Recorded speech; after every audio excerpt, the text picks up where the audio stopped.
ಉಡುಪಿಯ ಇತಿಹಾಸ ಪ್ರಸಿದ್ಧ ಕಡಿಯಾಳಿ ಮಹಿಷಮರ್ದಿನಿ ದೇವಸ್ಥಾನದಲ್ಲಿ ಬ್ರಹ್ಮಕಲಶೋತ್ಸವ ಸಂಭ್ರಮ ಈಗಾಗಲೇ 4 ದಿನಗಳು ಮುಕ್ತಾಯಗೊಂಡಿವೆ.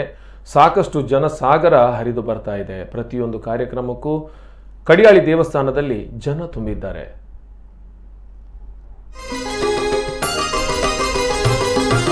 ಸೃಷ್ಟಿ ಸ್ಥಿತಿ ಲಯಗಳ ನಿರೂಪಿಣಿ ಜಗದಾದಿ ವಂದಿತೆ ಹೇ ಜನನಿ. ಕಡಿಯಾಳಿಯ ಮಹಿಷಮರ್ದಿನಿ ದೇವಸ್ಥಾನದಲ್ಲಿ ಬ್ರಹ್ಮಕಲಶೋತ್ಸವದ ಅಂಗವಾಗಿ ದಕ್ಷಿಣ ಕನ್ನಡ ಮತ್ತು ಉಡುಪಿ ಜಿಲ್ಲೆ ದೇವಸ್ಥಾನಗಳ ವ್ಯವಸ್ಥಾಪನಾ ಸಮಿತಿ ಅಧ್ಯಕ್ಷರ ಮತ್ತು ಸರ್ವ ಸದಸ್ಯರ ಸಮಾವೇಶ ನಡೆಯಿತು. ಇನ್ನು ಧಾರ್ಮಿಕ ಸಭಾ ಕಾರ್ಯಕ್ರಮದಲ್ಲಿ ಇಂದು ಪುತ್ತಿಗೆ ಮಠದ ಶ್ರೀ ಶ್ರೀ ಸುಗುಣೇಂದ್ರ ತೀರ್ಥ ಸ್ವಾಮೀಜಿ ಅವರು ಭಾಗವಹಿಸಲಿಕ್ಕಿದ್ದಾರೆ.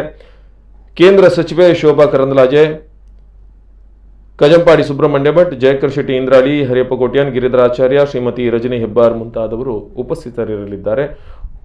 ದಿನದಿಂದ ದಿನಕ್ಕೆ ಕಡಿಯಾಳಿಯತ್ತ ಜನ ಸಾಗರ ಹರಿದು ಬರ್ತಾ ಇದೆ. ತಿರುಗುಮುಚ್ಚಿಗೆ ಹಾಗೂ ಅದ್ಭುತ ವಿನ್ಯಾಸದ ಹೊರಾಂಗಣ ಇವೆಲ್ಲವನ್ನ ನೋಡುವುದಕ್ಕಾಗಿ ಕಣ್ತುಂಬಿಸಿಕೊಳ್ಳುವುದಕ್ಕಾಗಿ ಬೇರೆ ಬೇರೆ ಭಾಗಗಳಿಂದ ಭಕ್ತರು ಕಡಿಯಾಳಿ ದೇವಸ್ಥಾನದತ್ತ ಆಗಮಿಸುತ್ತಿದ್ದಾರೆ.